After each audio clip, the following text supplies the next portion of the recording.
Okay, so let me set the scene for you. CinemaCon 2026, Las Vegas. A room full of theater owners and studio executives sitting in the dark, waiting. And then Jason Statham pops up on screen. Not in person, but via video, casually pouring honey into a cup of tea, looking directly into the camera with that completely unreadable expression he does. And then he just smirks and says something to the effect of, "We're back." And the footage starts rolling. What follows is not a teaser. It's not some careful, calculated 30-second sizzle reel designed to reveal nothing. What Amazon MGM showed that room was a full taste of what the Beekeeper 2 actually is: bigger, wilder, angrier, and genuinely unhinged in the best possible way. And the plot details that came out of that room, they are absolutely insane. So if you love Jason Statham, if you love action cinema, if you've been waiting for a sequel that actually earns the hype, pull up a chair. Because we need to talk about everything we now know about the Beekeeper 2 before we get into the sequel. We have to acknowledge why the original Beekeeper worked as well as it did. Because understanding that is the only way to understand why everything about this sequel feels so exciting. The first film came out in January 2024 with almost no cultural momentum behind it. No giant marketing campaign, no 6-month hype cycle, no cinematic universe scaffolding holding it up.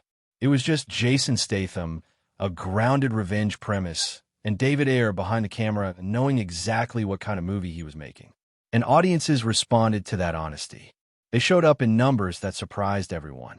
The film grossed over $162 million worldwide against a budget of around $40 million. That is a genuinely staggering return. And it earned a 92% verified score on Rotten Tomatoes, which for a January action movie, that's almost unheard of. Why? Because the film respected its own premise. It didn't apologize for being simple. Adam Clay wasn't a wisecracking superhero. He wasn't some postmodern meta-commentary on action movies. He was a beekeeper, literally a man who kept bees, who used to be something far more dangerous, and who got pulled back into that darkness when the woman who was kind to him was destroyed by greed. The revenge motive was clean. The emotion was real. And Statham played it completely straight, which made the absurdity of the action land even harder. When a guy delivers a monologue about beehives and then dismantles an entire building full of mercenaries, and the movie doesn't wink at you about it, that's when you know you're watching something special.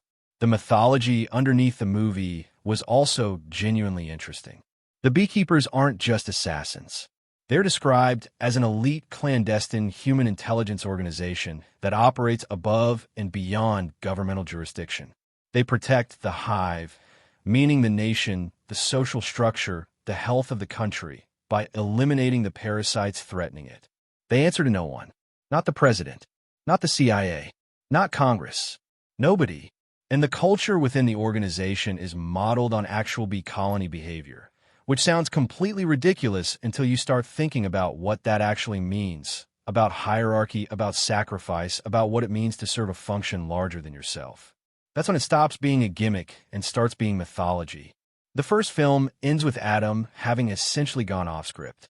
He killed Derek Danforth. He left the president's family in chaos. He vanished. The Beekeepers declared neutrality during his mission, which is a fascinating detail. They didn't stop him. They just stepped back. And Verona Parker, the FBI agent played by Emmy Raver-Lampman, let him walk. She had every reason to bring him in. She didn't. And that moment, right there, is the thread that the sequel pulls on. So here's what we know from the footage shown at CinemaCon and from the plot details that have come out of that presentation. And I want to be careful here. We're working from descriptions from people in the room, from reporter coverage, and from what's been officially confirmed. But what's been described is more than enough to get excited about. The footage opens with Adam Clay in motion. A vehicle is speeding down a forested lane, and whoever is inside thinks they're tracking Adam, thinks they have the upper hand. And then the camera shifts, and you realize it's a trap. Adam steps out of the shadows. Classic Beekeeper energy. The hunter who makes you think you're the hunter. Then it escalates. Adam is shown loading up on weaponry, and not just standard action movie hardware. A flamethrower, machine guns, and then In what might be the single most on-brand shot in action movie history, there's a sequence where Adam literally uses a swarm of bees as a weapon against his enemies.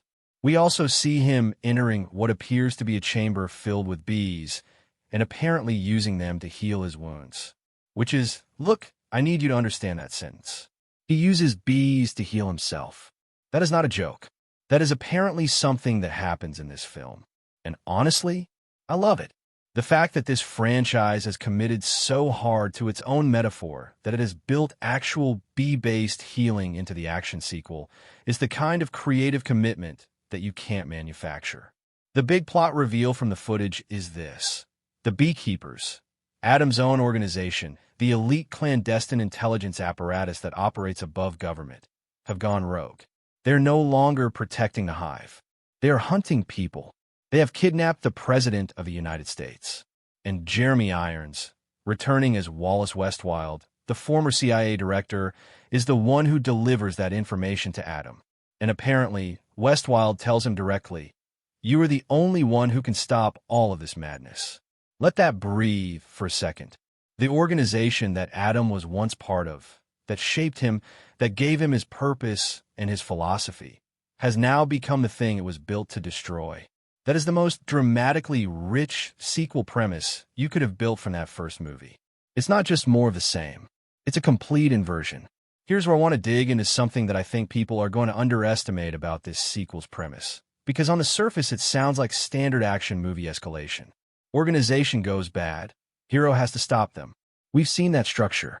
But within the specific mythology of this franchise, it means something much stranger and more interesting.